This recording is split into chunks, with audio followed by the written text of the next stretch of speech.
മഴത്തോരു മുൻപ് എന്ന മനോഹരമായ പരമ്പരയിൽ ഉടൻ വരുവാൻ പോകുന്ന മറ്റൊരു അടിപൊളി എപ്പിസോഡിലേക്ക് എല്ലാ പ്രിയപ്പെട്ടവർക്കും ഒരിക്കൽ കൂടി സ്വാഗതം. വലിയ കാർക്കശ്യക്കാരനായിരുന്ന സ്റ്റാൻലി ജോസഫ് മെല്ലെ വിനയാന്വിതനാകുവാൻ തുടങ്ങി. അലീനയും സ്റ്റാൻലി ജോസഫും തമ്മിലുള്ള പ്രതിസന്ധികളുടെ മഞ്ഞ് ഉരുകി തുടങ്ങുന്നതായിട്ടാണ് കഴിഞ്ഞ എപ്പിസോഡിൽ നമുക്ക് കാണുവാൻ കഴിഞ്ഞത്. പ്രധാനപ്പെട്ട പ്രശ്നം അലീന അടുക്കളയിൽ കയറുകയും അടുക്കളയിൽ പൗലോസ് നടത്തിക്കൊണ്ടിരുന്ന ധൂർത്തിനെക്കുറിച്ച് മുഖത്ത് നോക്കി സംസാരിക്കുകയും ചെയ്തതാണ്. എന്നാൽ അനുസരിക്കുവാൻ അയാൾ കൂട്ടാക്കാതെ അതൊരു വലിയ കംപ്ലൈൻ്റ് ആയിട്ട് സ്റ്റാൻലിയോട് പോയി പറയുകയും ഒടുവിൽ സ്റ്റാൻലി അത് അലീനയോട് ചോദിച്ച് തിരുത്താൻ ശ്രമിക്കുകയും ചെയ്തു. എന്നാൽ തെറ്റിനെ തെറ്റെന്ന് തന്നെ വ്യാഖ്യാനിച്ചേ മതിയാവുകയുള്ളൂ. ഒരു തരത്തിലും ഇത്തരത്തിലുള്ള ധൂർത്തിനെ അംഗീകരിച്ചു കൊടുക്കുവാൻ കഴിയില്ല എന്നുള്ള അലീനയുടെ ആ നീതിബോധം അത് വളരെ വ്യക്തമായി അവൾ വെളിപ്പെടുത്തിക്കൊണ്ടേയിരുന്നു. അലീനയുടെ പിടിവാശിയുടെ മുൻപിൽ കീഴടങ്ങില്ല എന്ന് സ്റ്റാൻലി തുറന്നടിച്ചതോടുകൂടി അലീന സമരമാർഗത്തിലേക്ക് പ്രവേശിച്ചു. ഉപവാസം പ്രഖ്യാപിച്ചു. വാസ്തവത്തിൽ ആ തന്ത്രം വളരെ ഫലം ചെയ്തു. 2 ദിവസം പട്ടിണി കിടക്കേണ്ടി വന്നെങ്കിലും അടുത്ത ദിവസം പ്രതിസന്ധികൾ രമ്യമായി പരിഹരിക്കപ്പെടുകയാണ്. അതുമാത്രവുമല്ല, പൗലോസിനെ അടുക്കളയിൽ നിന്നും വിളിച്ച് ഡൈനിങ് ഹാളിലേക്ക് വരുത്തിയതിനു ശേഷം സ്റ്റാൻലി മുഖത്ത് നോക്കിയുള്ള കാര്യം പറഞ്ഞു. എന്ന് വെച്ചാൽ, ഈ ഇരിക്കുന്നത് എൻ്റെ മകളാണ്. ഇനി മുതൽ അവൾ പറയുന്നത് പോലെ വേണം ഈ വീട്ടിൽ ഓരോ കാര്യങ്ങൾ ചെയ്യാൻ. ഇന്ന് ഭക്ഷണം ഉണ്ടാക്കണ്ട എന്നവൾ പറഞ്ഞാൽ വേണ്ട, സദ്യ വെക്കണമെന്ന് പറഞ്ഞാൽ സദ്യ വെക്കണം. ഒരു കാര്യത്തിനും എൻ്റെ അടുത്ത് പരാതി പറഞ്ഞുകൊണ്ട് വരരുത്. നിന്റെ മുൻപിൽ 2 വഴികൾ മാത്രമേ ഉള്ളൂ. ഒന്നുകിൽ എൻ്റെ മോള് പറയുന്നത് പോലെ ചെയ്യുക, ഇല്ല എന്നുണ്ടെങ്കിൽ ഇട്ടിട്ട് നിന്റെ വഴിക്ക് പോവുക. ഇതിലേതു വേണമെന്നുള്ളത് നിനക്ക് തീരുമാനിക്കാം. അപ്രതീക്ഷിതമായി സ്റ്റാൻലിയിൽ നിന്നും ഇത്തരത്തിലുള്ള പ്രസ്താവന കേട്ടപ്പോഴേക്കും പൗലോസ് ആകെ സ്തംഭിച്ചുപോയി. തീരുമാനം അടുത്ത ദിവസം പറയാമെന്ന് പറഞ്ഞ ശേഷം പൗലോസ് അടുക്കളയിലേക്ക് മടങ്ങിപ്പോയി. വാസ്തവത്തിൽ അലീന തനിക്ക് വേണ്ടി ആയിരുന്നില്ല സംസാരിച്ചത്. ആ വീട്ടിലെ പല കാര്യങ്ങളും നേരെ ചൊവ്വയല്ല പോകുന്നതെന്നുള്ളതും സ്റ്റാൻലിക്ക് ആ കാര്യത്തിൽ യാതൊരു ശ്രദ്ധയില്ല എന്നുള്ള കാര്യവും അവൾക്ക് വ്യക്തമായി ബോധ്യപ്പെട്ടു. അവിടെയുള്ള ജോലിക്കാരുടെ തന്നിഷ്ടത്തിന് കാര്യങ്ങൾ വിട്ടുകൊടുക്കുവാൻ പാടില്ല. അതുകൊണ്ട് തന്നെ എല്ലാത്തിനും ഒരു ക്രമീകരണം ഉണ്ടാകണമെന്ന് അലീന അതിയായി ആഗ്രഹിച്ചു. ആ തീരുമാനം അംഗീകരിക്കപ്പെട്ടു എന്ന് കണ്ടപ്പോൾ അവൾ നിറമിഴികളോടുകൂടി സ്റ്റാൻലിക്ക് നന്ദി പറഞ്ഞു. അത് കേട്ടുകൊണ്ട് സ്റ്റാൻലി ഒരു പ്ലേറ്റ് എടുത്ത് അവളുടെ മുൻപിലേക്ക് കുറച്ച് ചപ്പാത്തിയും ചോറും കറികളും ഒക്കെ കോരിയിട്ടു. എന്നിട്ട് പറയുകയാണ്, ഇനി നിനക്ക് സമരം അവസാനിപ്പിക്കാം. അലീന എഴുന്നേറ്റ് സ്റ്റാൻലി ഇരിക്കുന്നിടത്ത് ചെന്നു. അയാളുടെ ഇടത് കൈത്തലം കയ്യിലെടുത്തുകൊണ്ട് പറയുകയാണ്, പപ്പ സോറി. എന്തിനാ നീ ഇങ്ങനെ സോറി പറയുന്നത്? ഞാൻ പപ്പയ്ക്കെതിരെ സമരം ചെയ്തതിന് പപ്പ എന്നോട് ക്ഷമിക്കണം. ആഹാ, അപ്പൊ സമരം തന്നെ ആയിരുന്നു അല്ലേ? Sorry papa. Okay, it's all right, പോയിരുന്ന് കഴിക്കും. അപ്പോൾ അലീന, പപ്പ എനിക്ക് എന്തെങ്കിലും തന്നിട്ട് വേണം എൻ്റെ ഈ ഉപവാസം അവസാനിപ്പിക്കാൻ. അത് കേട്ടപാടെ സ്റ്റാൻലി ഫോർക്ക് എടുത്ത് ഓംലെറ്റിൻ്റെ ഒരു പീസ് അതിൽ കോർത്തെടുത്ത് അവളുടെ വായ്ക്ക് നേരെ നീട്ടി. അലീന പെട്ടെന്ന് ഫോർക്ക് പിടിച്ചു വാങ്ങി പ്ലേറ്റിൽ വെച്ചു. എന്നിട്ട് പറയുക, കൈകൊണ്ട് എനിക്കൊരു പീസ് താ പപ്പ. ഒരപ്പൻ മകൾക്ക് ജീവിതത്തിൽ ആദ്യമായിട്ട് തരുന്നതല്ലേ. അത് കേട്ടപ്പോൾ സ്റ്റാൻലിക്ക് അല്പം കുറച്ചിൽ തോന്നി. എങ്കിലും അയാൾ ആ വാക്കുകൾ അനുസരിച്ചു. കൈകൊണ്ട് ഓംലെറ്റിൻ്റെ ഒരു കഷ്ണമെടുത്ത് അവളുടെ നേരെ നീട്ടി. അലീനെ ആ കൈ പിടിച്ച് തൻ്റെ മുഖത്തിന് നേർക്ക് കൊണ്ടുവന്ന് അയാളുടെ വിരലുകൾക്കിടയിൽ നിന്നും മെല്ലെ ഒരു കഷ്ണം കടിച്ചെടുത്തു. അതുപോലൊരു കഷ്ണം അവൾ കൈകൊണ്ടെടുത്ത് സ്റ്റാൻലിയുടെ വായ്ക്ക് നേരെ നീട്ടി. പപ്പയുടെ മോള് ആദ്യമായിട്ട് തരുന്നതല്ലേ. അത് കേട്ടപ്പോൾ ഒരു കൊച്ചു കുഞ്ഞിനെ പോലെ അയാൾ വായി തുറന്നു.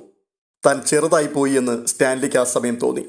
അലീന അയാളുടെ ഇടതുകരം കവിളത്തേക്ക് ചേർത്ത് കൈവെള്ളയിൽ മൃദുവായി ഉമ്മ വെച്ചു. എന്നിട്ട് താങ്ക് യു പപ്പ. ഇത് പറയുമ്പോൾ അലീനയുടെ മിഴികൾ നിറഞ്ഞൊഴുകി. സ്റ്റാൻലി ആകട്ടെ ജാള്യതയിൽ കുതിർന്നങ്ങിരുന്നു പോയി. എങ്കിലും ഇതുവരെ അറിയാത്ത, അനുഭവിക്കാത്ത ഒരു സ്നേഹത്തിൻ്റെ സ്പർശവും സുഗന്ധവും അയാൾക്ക് അനുഭവപ്പെട്ടു. ഔതകുട്ടിച്ചായൻ അനിർവചനീയമായ ഒരു ആനന്ദത്തോടുകൂടി എല്ലാം കണ്ടുകൊണ്ട് ഊണുമേശക്കരികെ നിൽക്കുകയാണ്. തുടർന്ന് കാണുന്നത് അടുത്ത ദിവസം പ്രഭാതമാണ്. പൗലോസ് കിച്ചണിലെത്തുമ്പോഴേക്കും അലീന ചായ ഉണ്ടാക്കി കഴിഞ്ഞിരുന്നു. അലീന ചായക്കപ്പുകൾ ട്രേയിൽ അടുക്കിയിട്ട് അയാളുടെ മുൻപിലേക്ക് ചെന്നു. എന്നിട്ട് ഒരു ഗ്ലാസ് എടുത്ത് അതിലേക്ക് ചായ ഒഴിച്ച് പൗലോസിൻ്റെ നേർക്ക് നീട്ടിക്കൊണ്ട് പറഞ്ഞു, ഇതാ പൗലോസ് ചേട്ടാ ചായ. പക്ഷെ പൗലോസ് അലീനയുടെ ആ വാക്കുകൾ ശ്രദ്ധിച്ചില്ല. അവളുടെ നേർക്ക് നോക്കിയുമില്ല. പൗലോസ് ചേട്ടാ, ഒരു കപ്പ് ചായ എടുക്ക്. എനിക്ക് വേണ്ട കുഞ്ഞെ. അല്ല, അതെന്താ വേണ്ടാത്തത്? പൗലോസ് ചേട്ടൻ ചായ കുടിക്കുന്നത് ഞാൻ കണ്ടിട്ടുണ്ടല്ലോ. വേണ്ടെന്ന് പറഞ്ഞാൽ വേണ്ട, അത്രേ ഉള്ളൂ. അതിനപ്പുറത്ത് കൂടുതലൊന്നും ചോദിക്കേണ്ട ആവശ്യമില്ല. പൗലോസ് ചേട്ടാ, ഇവിടെ നോക്കിയേ, എൻ്റെ മുഖത്തേക്ക് നോക്കിയേ. എന്നോട് എന്തിനാ ഇത്ര പിണക്കം? നമ്മൾ ഒന്നിച്ച് അടുക്കളയിൽ നിന്ന് പണിയെടുക്കേണ്ടവരല്ലേ. അപ്പോൾ പിണങ്ങി നടന്നാൽ എങ്ങനെയാ? എനിക്ക് പൗലോസ് ചേട്ടനോട് ഒരു പിണക്കവും ഇല്ല. സഹകരിച്ച് മുൻപോട്ട് പോകുന്നതല്ലേ പൗലോസ് ചേട്ടാ സന്തോഷം. അയാൾ ഒന്നും മിണ്ടാതെ ഒരു സോസ്പാനിൽ വെള്ളം പിടിച്ച് സ്റ്റൗവിന്മേൽ വെച്ചു. അലീനെ അത് കണ്ടിട്ട് ഒന്നും മിണ്ടാതെ ഒരു കപ്പ് ചായ എടുത്ത് അയാളുടെ മുൻപിൽ സ്ലാബിൽ വെച്ചു കൊടുത്തിട്ട് ട്രേയുമായി പോയി. ഔതക്കുട്ടിച്ചായനും ആൻ്റപ്പനും രാജപ്പനും ബൈജുവിനും അലീന തന്നെയാണ് ചായ കൊടുത്തത്. സ്റ്റാൻലി പുലർച്ചയ്ക്ക് എഴുന്നേറ്റ് മോർണിംഗ് വാക്കിന് പോയിരുന്നു.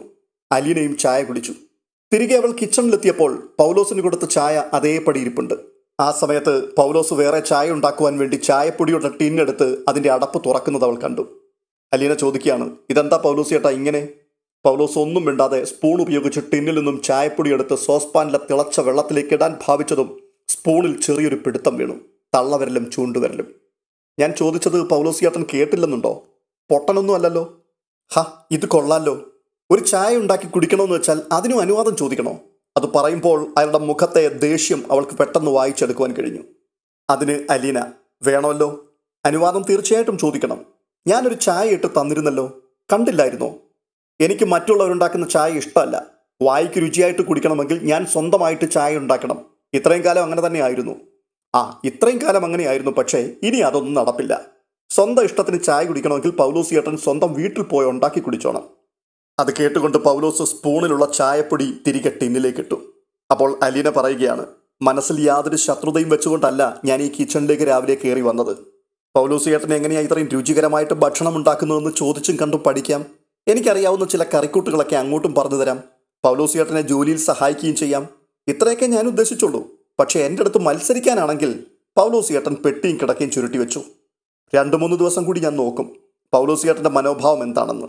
അലീന വളരെ ശാന്ത സ്വരത്തിലാണ് സംസാരിച്ചതെങ്കിലും അതിൻ്റെ അർത്ഥം അയാൾക്ക് വ്യക്തമായി ബോധ്യപ്പെട്ടു. അലീന കിച്ചണിൽ നിന്നും പോയി കഴിഞ്ഞ ശേഷം പൗലോസ് ബൈജുവിനെയും രാജപ്പനെയും കണ്ട് സംസാരിച്ചു. ഒടുവിലായി അയാൾ ഇങ്ങനെ പറഞ്ഞു വെച്ചു, മിക്കവാറും ഉടൻ തന്നെ ഇവിടുന്ന് പോകേണ്ടി വരുമെന്നാണ് തോന്നുന്നത്. ഉടനെ ബൈജു പറയുകയാണ്, ഒരു കാരണവശാലും പൗലോസ് ചേട്ടൻ പോകരുത്. ആ പെണ്ണിൻ്റെ അടുക്ക് എന്തിനാണ് പൗലോസ് ചേട്ടൻ വഴക്കിന് നിൽക്കുന്നത്? അവളെ എന്താണെന്ന് വെച്ചാൽ ചെയ്യട്ടെന്നേ. അപ്പോൾ വീണ്ടും പൗലോസ്, മുതലാളിയുടെ ഭാര്യയോ മക്കളോ പറഞ്ഞാൽ എനിക്കതൊരു പ്രശ്നമില്ലായിരുന്നു. പക്ഷെ ഇതങ്ങനെയാണോ? നമുക്കറിയാലോ മുതലാളിയുടെ ശരിക്കുള്ള മോളൊന്നും അല്ലെന്ന്. കണ്ട അനാഥാലയത്തിലൊക്കെ ദാരിദ്ര്യവാസിയായിട്ട് ജീവിച്ചവളല്ലേ. കുറച്ചു കാലം എങ്ങാണ്ടൊക്കെ വീട്ടുവേലക്കാരിയുമായിട്ടിരുന്നു. എന്നിട്ട് നമ്മുടെ അടുക്കൽ വന്ന് പത്രാസ് കാണിക്കുന്നു. അപ്പോൾ ബൈജു വീണ്ടും ഉപദേശിക്കുകയാണ്, പൗലോസ് ചേട്ടാ, പെട്ടെന്നുള്ള വികാരത്തിന് എല്ലാം ഇട്ടെറിഞ്ഞ് പൊയ്ക്കളയല്ലേ. അത് മണ്ടത്തരമാണ്. അത് മാത്രമേ എനിക്ക് പറയാനുള്ളൂ. എടാ ബൈജു, നീ അഞ്ചലിലോട്ട് വിളിച്ചു പറഞ്ഞിട്ട് ഒരു ഗുണവും ഉണ്ടായില്ലോടാ. കൊള്ളാം, അവർ വരും പൗലോസ് ചേട്ടാ. പൗലോസ് ചേട്ടൻ നോക്കൂ, വരുമ്പം ഒരു ബറ്റാലിയൻ പടയിഞ്ഞു വരും. അവളുടെ കുറ്റി പറിക്കാതെ അവരിവിടുന്ന് തിരിച്ചു പോകത്തുമില്ല. അതുകൊണ്ട് തന്നെയാണ് ഞാൻ പറഞ്ഞത് എങ്ങനെയെങ്കിലും ഇവിടെ പിടിച്ചു നിൽക്കുവാൻ. അത് കേട്ടുകൊണ്ട് പൗലോസ് വല്ലാത്തൊരു വിഷാദത്തോടു കൂടി പറയുകയാണ്, ആ ആൻ്റപ്പനും കൂടി നമ്മുടെ കൂടെ അങ്ങ് നിന്നാ മതിയായിരുന്നു. അയാളെ നോക്കണ്ടെന്നേ, പൊങ്ങുന്ന വെള്ളത്തിന് മീതെ നിൽക്കുന്നവനാ. എന്തായാലും പൗലോസ് ചേട്ടൻ പോയി ഡ്രസ്സ് മാറിയിട്ട് വാ, മാർക്കറ്റിൽ പോകണ്ടേ, സമയം പോയിക്കൊണ്ടിരിക്കുകയാണ്. പൗലോസ് അടുക്കളയിലേക്ക് തിരികെ പോയി. 7:30 മണിയോടെ ബൈജു ജീപ്പ് ഇറക്കി. സാധനങ്ങളും വാങ്ങി അവർ തിരിച്ചെത്തിയപ്പോൾ 8 മണി. ജീപ്പിൽ നിന്ന് കിച്ചണിലേക്ക് സാധനം ഇറക്കുമ്പോൾ അലീന അങ്ങോട്ട് ചെന്നു. അരി, പച്ചക്കറി, പലവ്യഞ്ജനങ്ങൾ, മത്സ്യം, മാംസം തുടങ്ങിയവയെല്ലാം വാങ്ങിയിട്ടുണ്ട്. പൗലോസ് ചേട്ടാ, ഇതെല്ലാം രൊക്കം പൈസ കൊടുത്തിട്ട് വാങ്ങിയതാണോ അതോ ഓരോരോ കടകളിൽ പറ്റുവരവാണോ?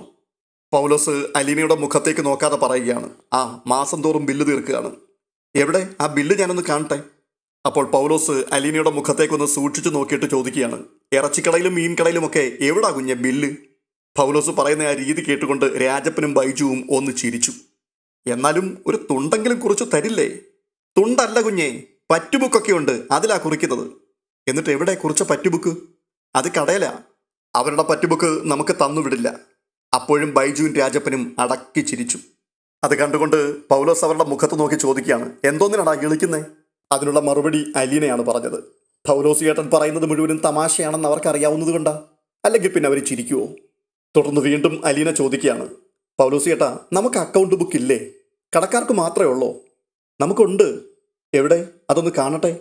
പൗലോസ് ഉടൻ തന്നെ അലമാരയ്ക്ക് മുകളിൽ നിന്നും നീളം കൂടിയതും വീതി കുറഞ്ഞതുമായ ഒരു ബുക്ക് എടുത്ത് കാണിച്ചു. അലീന കൈനീട്ടി അത് വാങ്ങിയിട്ട് തുറന്നു നോക്കി. താളുകൾ ഓടിച്ചു മറിച്ചു. ഇന്നത്തെ കണക്കെവിടെ എഴുതിയിരിക്കുന്നത്? ഇന്ന് ബുക്ക് കൊണ്ടുപോയില്ല കുഞ്ഞെ. അതെന്താ? മറന്നുപോയി. വാങ്ങിച്ച സാധനത്തിൻ്റെ കണക്കെഴുതണ്ടേ പൗലോസ് ചേട്ടാ? അവർ കുറച്ച് കഴിഞ്ഞ് ഒരു ഐറ്റം കൂടി അങ്ങ് എഴുതിയാലോ? കുഞ്ഞെ, എന്തൊക്കെയാണ് അവിടുന്ന് വാങ്ങിയതെന്ന് എനിക്ക് നല്ല ഓർമ്മയുണ്ട്. അല്ല, കുറച്ച് കഴിയുമ്പോൾ അങ്ങ് മറന്നു പോയാലോ? മറക്കുന്നതിന് മുൻപ് ഞാൻ പറ്റുബുക്കിൽ കുറിപ്പിച്ചോളാം. നാളെ തന്നെ കുറിപ്പിക്കാം. ശരി. അല്ല, ഇന്നലെ വല്ലതും വാങ്ങിച്ചായിരുന്നോ? വാങ്ങിച്ചു. എന്നിട്ട് അത് പറ്റുബുക്കിൽ കുറിപ്പിച്ചോ? ഇല്ല. അതെന്തു പറ്റി? മറന്നുപോയി. എല്ലാം കൂടി ഒരുമിച്ച് കുറിപ്പിക്കാമെന്ന് വെച്ചു. ശരി. അപ്പോഴേ, ഇനിമേലിൽ പറ്റുബുക്കിൽ കുറിപ്പിക്കാതൊരു മൊട്ടുസൂചി പോലും ഈ വീട്ടിലേക്ക് വാങ്ങരുത്. മറന്നുപോയാൽ തിരിച്ചിവിടെ വന്ന് എടുത്തോണ്ട് പോയി കുറിപ്പിച്ചോണം. അതെ, 3 പേരോടും കൂടിയാ പറയുന്നത്. അലീന 3 പേരെയും മാറി മാറി നോക്കി. അപ്പോഴേക്കും ഔതക്കുട്ടിച്ചായൻ അവിടേക്ക് വന്നു. എന്താ മോളെ, എന്താ ഇവിടെ പ്രശ്നമായോ വീണ്ടും? ഒന്നുമില്ല വല്യപ്പച്ച, ഇവർ വാങ്ങിയ സാധനങ്ങളുടെയൊക്കെ കണക്ക് ചോദിക്കുമായിരുന്നു. ഈ അരി എത്രയാണ് പൗലോസ് ചേട്ടാ? അത് 50 കിലോയാണ്. പഞ്ചസാരയോ? 10 കിലോ. ഒരു മിനിറ്റ്, ഞാൻ ഇപ്പം വരാം. അലീന പോയി പേനയും കടലാസും എടുത്തുകൊണ്ട് വന്നു. എന്നിട്ട് പറയുകയാണ്, ഓരോ ഐറ്റത്തിൻ്റെയും തൂക്കവും വിലയും കൃത്യമായിട്ട് അങ്ങോട്ട് പറഞ്ഞു. പൗലോസ് ഓരോരോ സാധനങ്ങളുടെ തൂക്കവും വിലയും പറഞ്ഞു കൊടുത്തുകൊണ്ടേയിരുന്നു. ഔതക്കുട്ടിച്ചായനാണെങ്കിൽ ആകാംക്ഷയോടെ അത് നോക്കി നിൽക്കുകയാണ്. എന്തോ കുഴപ്പമുണ്ടെന്നും അലീന അത് കൈയോട് പിടിച്ചുവെന്നും അയാൾ ഊഹിച്ചു. എല്ലാം കുറിച്ചെടുത്തതിന് ശേഷം അലീന ബൈജുവിനോട് ആവശ്യപ്പെടുകയാണ്, ബൈജുവിൻ്റെ ആ മൊബൈൽ ഫോൺ ഒന്ന് ഓഫ് ചെയ്തിട്ട് ഇങ്ങോട്ട് തന്നെ. അവനൊന്നും അടിച്ചെങ്കിലും കൊടുക്കാത്ത ഗത്യന്തരമില്ലായിരുന്നു. രാജപ്പൻ്റെയും ബൈജുവിൻ്റെയും മൊബൈൽ ഫോണുകൾ അവൾ വാങ്ങി ഓഫ് ചെയ്ത് അരഭിത്തിയുടെ മേൽ വെച്ചു.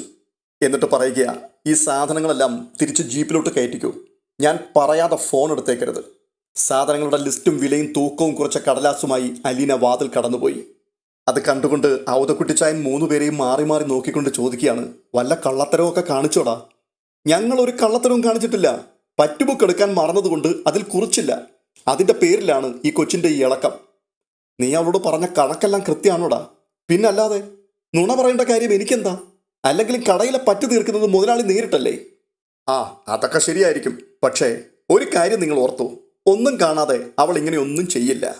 ഏതാനും മിനിറ്റുകൾക്കുള്ളിൽ അലീന ഡ്രസ്സു മാറി അടുക്കളയിലേക്ക് മടങ്ങിയെത്തി. രാജപ്പനും ബൈജുവും കൂടി സാധനങ്ങൾ തിരിച്ച് ജീപ്പിൽ കയറ്റി കഴിഞ്ഞു. ഔതക്കുട്ടിച്ചായൻ ചോദിക്കുകയാണ്, നീ എന്ത് ചെയ്യാൻ പോവാ മോളെ? വല്യപ്പച്ച, ഇതെല്ലാം വാങ്ങിച്ചെടുത്ത് കൊണ്ടുപോയി തൂക്കി നോക്കണം. ഈ അരി കണ്ടിട്ട് 50 കിലോ ഉണ്ടെന്ന് എനിക്ക് തോന്നുന്നില്ല. ഇനിയിപ്പോൾ കടക്കാർ പറ്റിച്ചതാണോ എന്ന് അറിയണ്ടേ?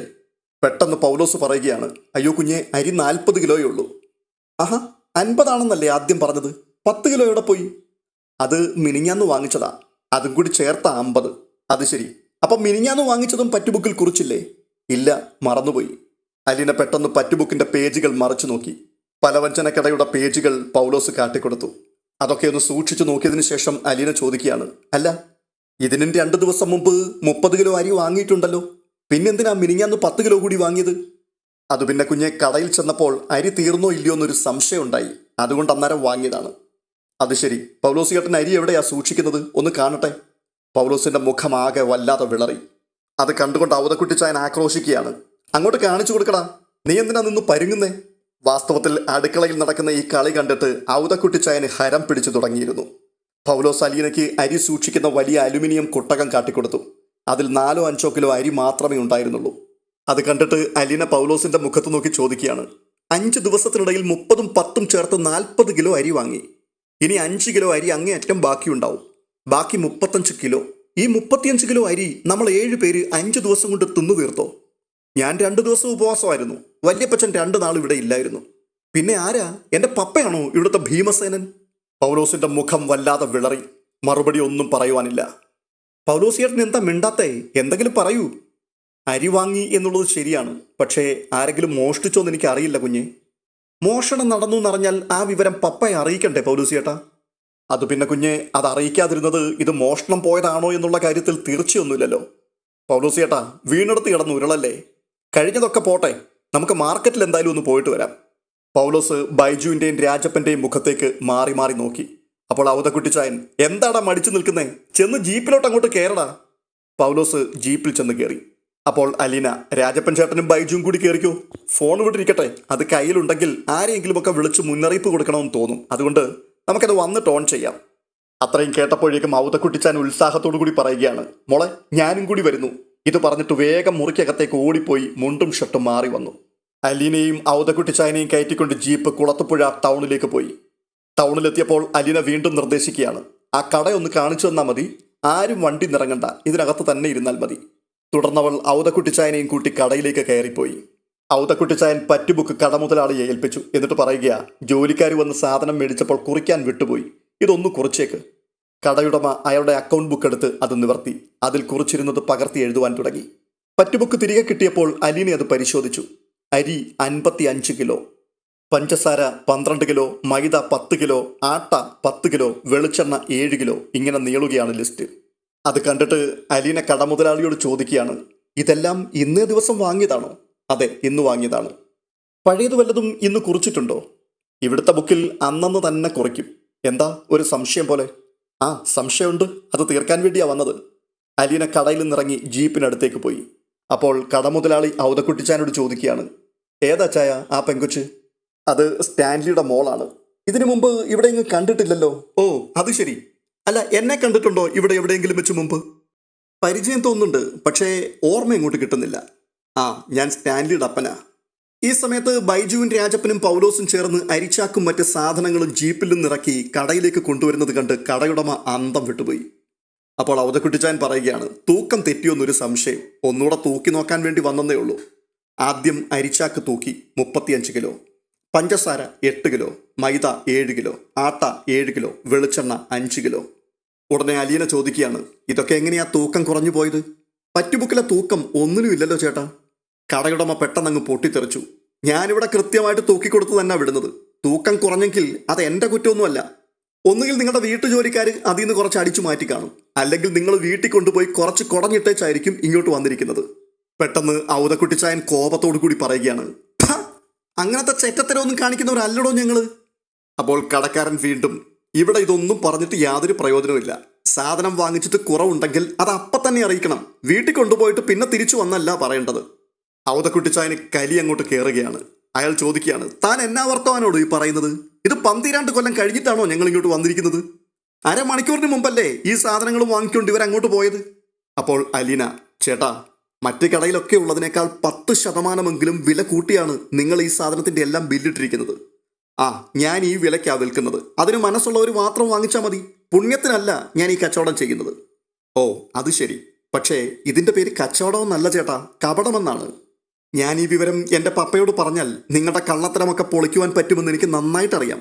കള്ളക്കണക്ക് എഴുതിയതിന് പോലീസിനോട് സമാധാനം പറയേണ്ടി വരും. അതൊന്നും അറിയാൻ വയ്യാഞ്ഞിട്ടല്ല, പക്ഷെ വേണ്ടെന്ന് വെച്ചിട്ട് ഞങ്ങളങ്ങ് പോവുകയാണ്. കടയുടമ ശബ്ദിച്ചതേയില്ല. തുടർന്ന് അലീന ഔതക്കുട്ടിച്ചായനെയും കൂട്ടി ജീപ്പിനടുത്തെത്തി സാധനങ്ങളെല്ലാം എടുത്ത് ജീപ്പിനുള്ളിലാക്കി. എന്നിട്ട് പൗലോസിന്റെ മുഖത്ത് നോക്കി വീണ്ടും ചോദിക്കുകയാണ്, പൗലോസ് ചേട്ടാ, ഇറച്ചിക്കടയിലും മീൻ കടയിലും പച്ചക്കറി കടയിലുമൊക്കെ ഞാൻ പോയി നോക്കണോ? പൗലോസിന് മിണ്ടാട്ടമില്ല. അലീന പറയുകയാണ്, വേണ്ട, തിരിച്ചു പോകാം. പക്ഷെ ഔതക്കുട്ടിച്ചായൻ വിടാൻ ഭാവമില്ല. അയാൾ ചോദിക്കുകയാണ്, ഇതൊക്കെ കൂടെ തൂക്കി നോക്കണ്ടേ മോളെ? വിലയും ചോദിക്കണ്ടേ? വേണ്ട വല്യപ്പച്ച, കാര്യം എന്താണെന്ന് നമുക്ക് പിടികിട്ടിയില്ലേ. ജീപ്പ് തിരിച്ചുവിട്. അങ്ങനെ ജീപ്പ് തിരികെ ബംഗ്ലാവിലെത്തി സാധനങ്ങളെല്ലാം ഇറക്കി. പാതി ചത്തതുപോലെ നിൽക്കുകയാണ് പൗലോസും ബൈജുവും രാജപ്പനും. 3 പേരുടെയും മുഖത്തേക്ക് മാറി മാറി നോക്കിയിട്ട് അലീന ചോദിക്കുകയാണ്, കടക്കാരുമായിട്ടുള്ള ഒത്തുകളിയായിരുന്നല്ലോ എല്ലാം അല്ലേ? പൗലോസ് ചേട്ടൻ പറ, എങ്ങനെയാ നിങ്ങളിത് പങ്കിടുന്നത്? കടക്കാർക്ക് എത്ര കിട്ടും, നിങ്ങൾക്ക് എത്ര കിട്ടും? പൗലോസ് തല താഴ്ത്തി നിൽക്കുകയാണ്. അലീന മാറിൽ കൈകൾ പിണച്ചു കെട്ടി. എൻ്റെ പപ്പയുടെ മുതൽ കൊള്ളയടിച്ച് വീതം വെച്ചത് എങ്ങനെയാണെന്നാണ് ഞാൻ ചോദിച്ചത്. അവളുടെ ഒച്ച ഉയർന്നു. പൗലോസ് മിണ്ടുന്നില്ല. ഓ, ഇനിയിപ്പോൾ ഇതൊക്കെ പപ്പ തന്നെ നേരിട്ട് ചോദിക്കണോ? അങ്ങനെയാണെങ്കിൽ ഞാൻ പപ്പയെ വിളിക്കാം. പെട്ടെന്ന് ബൈജു പറയുകയാണ്, 1/3 കടക്കാർക്കാണ്, ബാക്കി ഞങ്ങൾക്ക്. അത് ശരി. നിങ്ങളുടെ വീതം ആരാ തരുന്നത്?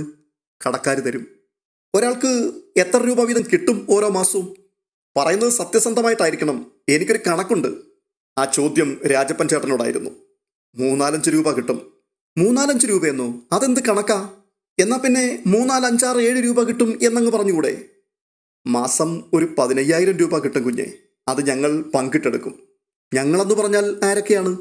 അതിന് ബൈജു ആണ് മറുപടി നൽകിയത്. അത് ഞാനും പൗലോസ് ചേട്ടനും രാജപ്പൻ ചേട്ടനും. അല്ല, ഈ ആൻ്റപ്പൻ ചേട്ടന് ഇതിൽ പങ്കൊന്നുമില്ലേ? വല്ലപ്പോഴും ഒരു പൈൻറ്റ് വാങ്ങിച്ചു കൊടുക്കും. പൈൻറ്റോ? പൈൻറ്റെന്ന് വെച്ചാൽ എന്താ? അത് പിന്നെ അരക്കുപ്പി ബ്രാൻഡിയാണ്. അതെന്താ അരക്കുപ്പി ബ്രാൻഡിയിലങ്ങ് നിർത്തിക്കളഞ്ഞത്? അത് കണ്ടാലും കണ്ടില്ല എന്ന് ഭാവിച്ച് കണ്ണടയ്ക്കുന്നതിനാ. പൗലോസ് ചേട്ടൻ എൻ്റെ അപ്പനാകാനുള്ള പ്രായമുണ്ട്. എന്നാലും ഇതുവരെ നടത്തിയ പ്രകടനം വെച്ച് നോക്കുമ്പോൾ ചോദിക്കാതെ പറ്റില്ല. ഇതൊക്കെ ശുദ്ധ തെമ്മാടിത്തരമല്ലേ പൗലോസ് ചേട്ടാ? എങ്ങനെ എൻ്റെ പപ്പയുടെ മുതൽ നശിപ്പിക്കാം എന്നുള്ളതിൻ്റെ ഗവേഷണമല്ലേ ഈ അടുക്കളയിൽ നടന്നുകൊണ്ടിരിക്കുന്നത്? എന്നിട്ടത് ചോദ്യം ചെയ്തപ്പോൾ എന്നോട് ദേഷ്യം. അരിയും തിന്ന് ആശാരിച്ചിയും കടിച്ചിട്ടും പിന്നെയും പട്ടിക്കാണ് മുറുമുറുപ്പെന്ന് കേട്ടിട്ടേ ഉള്ളൂ. അവതക്കുട്ടിച്ചായൻ അല്പം ദൂരെ മാറി നിന്ന് ഈ രംഗങ്ങളൊക്കെ വീക്ഷിക്കുകയാണ്. അലീനയിൽ തന്നെയാണ് അയാളുടെ ശ്രദ്ധ മുഴുവൻ. അവൾ അവരെ കൈകാര്യം ചെയ്യുന്ന രീതി കണ്ടിട്ടും അയാൾക്കങ്ങോട്ട് മതി വരുന്നില്ല. വീണ്ടും അലീന, കഴിഞ്ഞതൊക്കെ പോട്ടെ, ഇനി ഇതൊന്നും ഇവിടെ ആവർത്തിച്ചേക്കരുത്. ബൈജുവിന് പെട്രോളും ഡീസലും റിപ്പയറിങ്ങിനുമൊക്കെ ആയിട്ട് മാസപ്പടി എത്ര രൂപ കിട്ടും? അതും കൂടി ചേർത്താണ് പറഞ്ഞത്. അങ്ങനെയാണെങ്കിലേ ഇനി മുതൽ പെട്രോൾ ബില്ലും ഓടിയ കിലോമീറ്ററും പോയ സ്ഥലവും കൃത്യമായിട്ട് കുറിച്ച് എന്നെ കാണിക്കണം. കള്ളത്തരം ഒന്നും പറ്റില്ല. ശമ്പളം കുറവാണെങ്കിൽ ചോദിച്ചോണം, വാങ്ങിച്ചോണം. ഞാനും വേണമെങ്കിൽ പപ്പ എടുത്ത് റെക്കമെൻഡ് ചെയ്യാം. ഇതൊന്നും സമ്മതമല്ല എന്നുണ്ടെങ്കിൽ ഇന്ന് തന്നെ കണക്ക് തീർത്ത് ബാക്കി ശമ്പളവും വാങ്ങി പോകേണ്ടവർക്ക് ഇവിടുന്ന് പോകാം. ഇത്രയും പറഞ്ഞിട്ട് അലീന തിരികെ അവളുടെ മുറിയിലേക്ക് എത്തി. എന്നിട്ട് അവൾ ആൻ്റപ്പൻ ചേട്ടനെ ഉറക്ക വിളിച്ചു. ആൻ്റപ്പൻ അവളുടെ മുറിയിലെത്തി. ആൻ്റപ്പൻ ചേട്ടൻ ഒന്ന് കണ്ണടച്ചേ. എന്തിനാ മോളെ? കണ്ണടയ്ക്ക്, പറയാം. അയാൾ കണ്ണടച്ചു. ആ, ഇനി കണ്ണു തുറക്ക്. ആൻ്റപ്പൻ കണ്ണു തുറന്നു. അലീന 200 രൂപ അയാളുടെ കയ്യിൽ വെച്ചു കൊടുത്തു. അയ്യോ, ഇതെന്തിനാ മോളെ? ആൻ്റപ്പൻ കണ്ണു മിഴിച്ചു നിൽക്കുകയാണ്. ഇത് പൈൻറ്റ് മേടിക്കാൻ. പലതും കണ്ടിട്ടും കാണാത്ത മട്ടിൽ കണ്ണടയ്ക്കുന്നതിന് പൗലോസിയേട്ടനും കൂട്ടരും ഇടയ്ക്കിടയ്ക്ക് പൈൻറ്റ് മേടിച്ചു തരാറുണ്ടല്ലോ, ഇല്ലേ? ആൻ്റപ്പൻ ചേട്ടൻ ഒറ്റ നിമിഷം കൊണ്ട് വിളറി വെളുത്തുപോയി. പൈൻറ്റിൻ്റെ വിലയൊന്നും എനിക്ക് കൃത്യമായിട്ട് അറിയില്ല. തികഞ്ഞില്ല എങ്കിൽ എൻ്റെ അടുത്ത് വന്ന് കണ്ണടച്ചാൽ മതി. ഒരിക്കലും അവരോട് വാങ്ങിക്കരുത്. ആൻ്റപ്പൻ്റെ സപ്തനാഡികളും തളർന്നുപോയി. എൻ്റെ കുഞ്ഞെ, മനഃപൂർവ്വമല്ല, അവർ നിർബന്ധിച്ച്. വേണ്ട, വിശദീകരണം ഒന്നും കൂടുതൽ വേണ്ട. മോളെ, കേണൽ സാബിനോട് പറയല്ലേ, പിന്നെ ഞാൻ ജീവിച്ചിരിക്കില്ല. എനിക്കൊരു തെറ്റുപറ്റിപ്പോയി. ആൻ്റപ്പൻ ചേട്ടന് എങ്ങനെ തോന്നി ആൻ്റപ്പൻ ചേട്ടാ എൻ്റെ പപ്പയോട് ഇങ്ങനെയൊക്കെ ചെയ്യാൻ? ആൻ്റപ്പൻ ചേട്ടന് എന്തൊരു വിശ്വാസമോ പപ്പയ്ക്ക്. പപ്പയുടെ വലം കൈയല്ലായിരുന്നു ആൻ്റപ്പൻ ചേട്ടൻ. എന്നിട്ടും എൻ്റെ പപ്പയെ പറ്റിക്കാൻ കൂട്ടുനിന്നല്ലോ. കഷ്ടം. വിശ്വസിക്കുന്നവരെ ഇങ്ങനെ ചതിക്കരുത് ആൻ്റപ്പൻ ചേട്ടാ. ഇതിനേക്കാൾ വലിയ പാപം വേറെയില്ല. ഇത്ര ഞാൻ തൽക്കാലം പറയുന്നുള്ളൂ. ആൻ്റപ്പൻ്റെ കണ്ണുകൾ നിറഞ്ഞൊഴുകി. അത് കണ്ടുകൊണ്ട് അലീന, പൊയ്ക്കോ, ഞാൻ ആരോടും പറയുന്നില്ല. ആൻ്റപ്പൻ കണ്ണു തുടച്ചുകൊണ്ട് ഇറങ്ങിപ്പോയി. പിന്നീട് ഔതക്കുട്ടിച്ചായൻ അലീനയോട് ചോദിച്ചു, ലാലിച്ചനോട് ഇതൊക്കെ പറയണ്ടേ മോളെ? അവന്മാർ കാണിച്ച തട്ടിപ്പും വെട്ടിപ്പും ഒക്കെ അവൻ അറിയണ്ടേ? വേണ്ട വല്യപ്പച്ച, നമുക്ക് ഒരു തവണ ക്ഷമിക്കാം. ഇതൊക്കെ ക്ഷമിക്കാൻ കൊള്ളാവോ മോളെ? തെറ്റ് ചെയ്തവർ മാത്രമല്ലല്ലോ വല്യപ്പച്ച കുറ്റക്കാർ. തെറ്റ് ചെയ്യാനുള്ള സാഹചര്യം ഉണ്ടാക്കി കൊടുത്തവരും കുറ്റക്കാരല്ലേ? ഭണ്ഡാരപ്പെട്ടി തുറന്നു വെച്ചിരുന്നാൽ ഭഗവാനും കൈയിട്ട് വാരുമെന്നല്ലേ ചൊല്ല്? അലീനയുടെ വർത്തമാനം കേട്ടിട്ട് ഔതക്കുട്ടിച്ചായൻ അവളുടെ മുഖത്തേക്ക് തന്നെ ഇമവെട്ടാതെ നോക്കി നിന്നുപോയി. മഴത്തോരും മുൻപേ എന്ന മനോഹരമായ ഈ പരമ്പരയിൽ പ്രതീക്ഷിക്കാത്ത ഗംഭീര ട്വിസ്റ്റുകൾ പലതും കടന്നു വരുവാൻ പോവുകയാണ്. അതുകൊണ്ട് തന്നെ ഈ പരമ്പരയിൽ സംഭവിക്കാൻ പോകുന്നത് മുന്നമേ കൂട്ടി അറിയേണ്ടതിന് ഇതുവരെയും ഈ ചാനൽ സബ്സ്ക്രൈബ് ചെയ്തിട്ടില്ലാത്തവർ ഒന്ന് സബ്സ്ക്രൈബ് ചെയ്യുകയും ഒപ്പം ഈ വീഡിയോ നിങ്ങൾക്ക് ഇഷ്ടപ്പെട്ടിട്ടുണ്ടെങ്കിൽ ലൈക്ക് ചെയ്യുകയും ഹൈപ്പ് ചെയ്യുകയും നിങ്ങളുടെ വിലയേറിയ അഭിപ്രായങ്ങൾ കമൻറ്റ് ബോക്സിൽ രേഖപ്പെടുത്തുകയും ചെയ്യുവാൻ മറക്കരുത്. അടുത്ത വീഡിയോയുമായി വീണ്ടും കാണാം. അതുവരേക്കും ബൈ ബൈ.